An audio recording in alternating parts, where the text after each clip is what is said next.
This recipe is the perfect fast and easy breakfast for any holiday morning.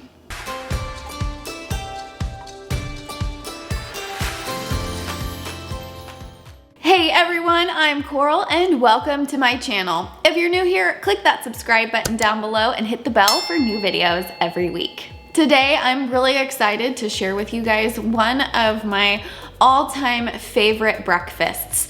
In my family, we call it sausage, gravy, and biscuits. It is the breakfast that my parents always made during the holidays, whenever we had family over, or anytime I had sleepovers with lots of friends. It's great because it's cheap and easy, and it feeds a lot of people. You can alter the recipe to feed more people or to feed less people, and leftovers are always great too. So if you have a really big family, this is great because it's easy to alter the recipe to make a ton of food. And if you have a small family, it's easy to make a small amount as well.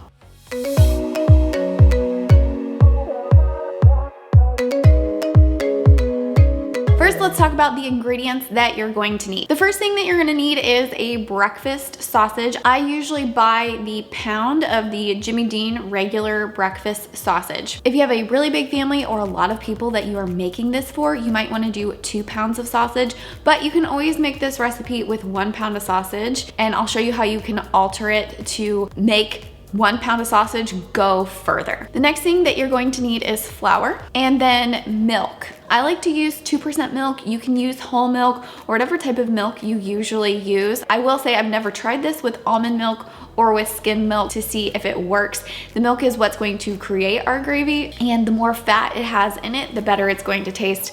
So I usually just use the 2%. Next, you're going to need some biscuits. I usually use the Pillsbury Grand's Flaky Layers biscuits. You can use whatever type of biscuits your family personally likes. When it's just a couple of people, I usually just use 1 tube of this. This has 8 biscuits in it. Generally, most people eat about 2 biscuits, so you can figure out how many biscuits that you need based on how many people that you plan on feeding. And the last 2 ingredients are totally optional, and that is some added spices. So if you're somebody who likes things a little bit spicier, you might want to add that on. My dad always put Tony Chachere's on top of his when he was done, and my husband likes to put crushed red pepper on top of his. So the spices are just a garnish to add on top whenever you are done. Like I said, I use the regular breakfast sausage, so it's got some spice in it, but not a lot. I'm not somebody who likes things super spicy, so we make it with the regular sausage, and then anybody who wants a little bit of extra spice at the end will add it on top. If you or your family likes things more spicy, you can always start off with cooking with the hot or a different type of breakfast sausage as well. You also need a large pan to cook the gravy in. The more people you need to make it for, the bigger your pan needs to be. My absolute favorite pan to cook this in is a cast iron skillet. We have the large 12-inch cast iron skillet that I usually cook this in.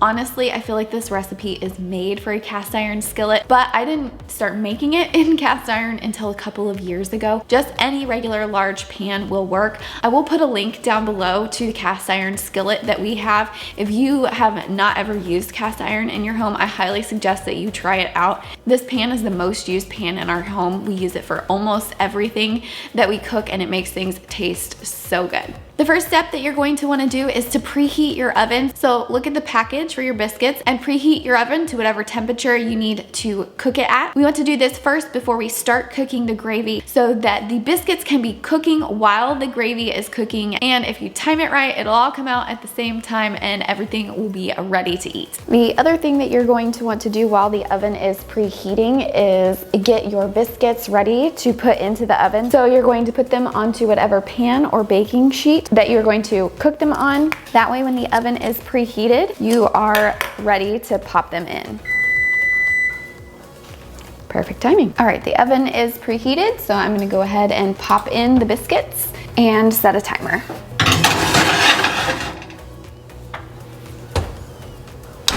Okay, now it's time to get started on the gravy. So I'm going to go ahead and heat up this pan. Since I'm using a cast iron to cook the gravy, you always want to give your cast iron time to heat up first so that it is uniformly and fully heated all the way before you start cooking. Okay, so the pan has had time to heat up now, so I'm going to open up this sausage and add it in.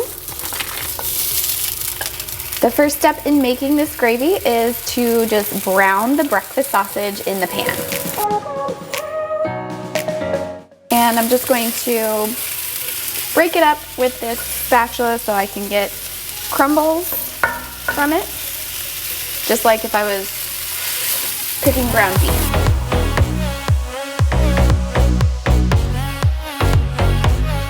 As it continues to cook and to brown, I'm just going to keep breaking it up here so that I can get lots of crumbles.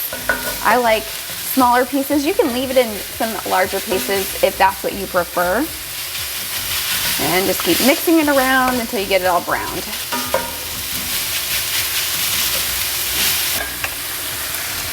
Keep cooking and stirring it until you see that all of the sausage is fully browned.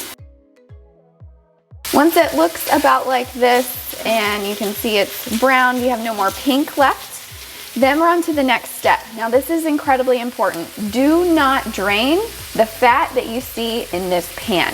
The fat is going to help us actually create the gravy. So first I'm going to just kind of spread this around so I have an even layer across the pan. And now it's time for flour. So I'm gonna get a spoonful of flour.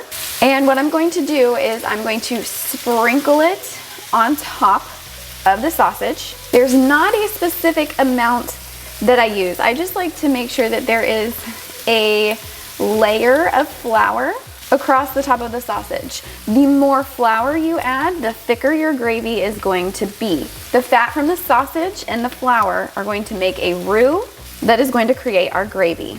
You can't mess this up. The important thing is that you add as much flour as you want now because you can't add more later. Okay, so that looks like a good amount to me. Now we're going to mix it in. Once your flour is mixed in with your sausage, then it's time to add your milk. So I'm just going to pour the milk in the pan here. Now, here is where you choose how much gravy that you want. The more milk you add, the more gravy you will have. If you've got a lot of people and you're trying to make this recipe go further, add tons of milk. Now you can always get it to simmer down to thicken up if you feel like you've added too much. So I'm just gonna fill this up. I'm gonna say to here because I kind of want this to go pretty far. So that was almost the full half gallon. And now you're going to stir it in. Okay, so that roux that we made with the fat and the flour is going to cook and thicken our gravy. So we're gonna let this cook, keep it on the heat. If it starts bubbling too much, we don't want it to boil, we just want it to have a low simmer. While this gravy cooks down and thickens, you will lose some of this volume here. It will thicken and so it will go down and we'll have a little bit less. If you were to make this in a really large pan, you could cook 1 pound of sausage and add a lot of flour and way more milk, and then you would have way more gravy. That's why this is so nice for a large group of people, because you can make a ton of this and make that sausage go further. Make sure you scrape the bottom of the pan with your spatula or your spoon. That way none of the roux is sticking to the bottom and getting super thick on you. You don't have to constantly stir.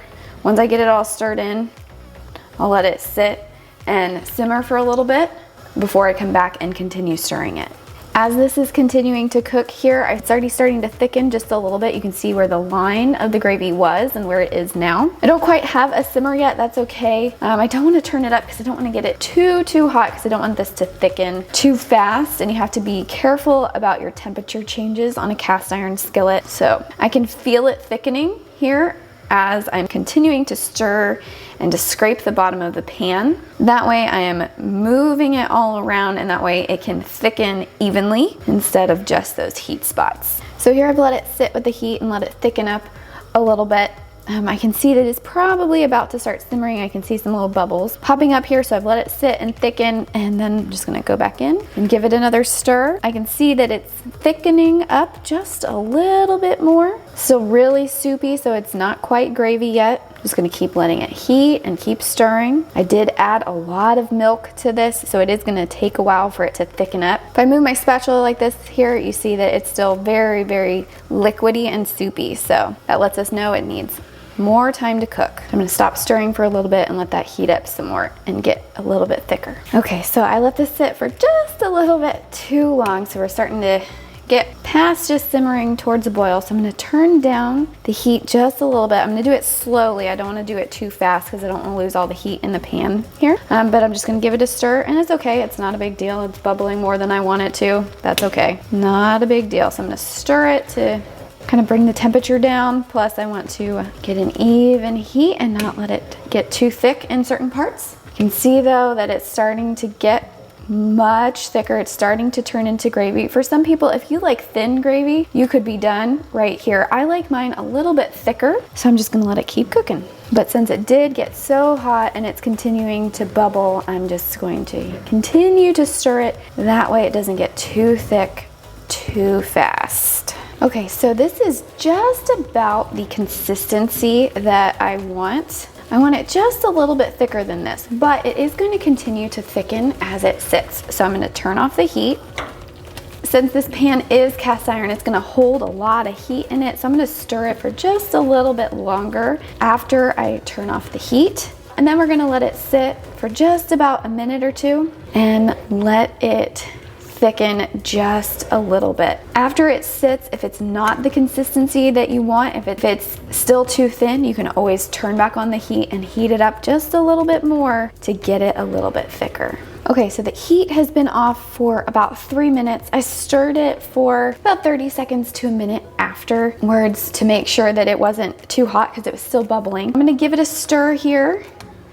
And see, we've got nice gravy here. Pick it up and see what kind of consistency we have. This is pretty much how I like it. So I'm gonna give it one last stir and then it's ready to be plated. All right, we have our biscuits here ready to go. They came out of the oven while I was cooking, so we're ready to start plating them up. What I like to do is to take the biscuits and cut them in half. I know some people like to do this without cutting theirs in half. It's just personal preference for me. I like to cut mine in half. Like I said, we usually do about 2 biscuits a person. Put them both here on the plate.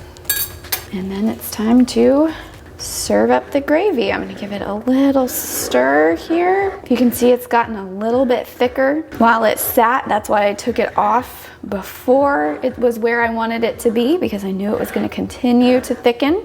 Just put a scoop on each one of the biscuits. Oh my goodness, that looks so delicious.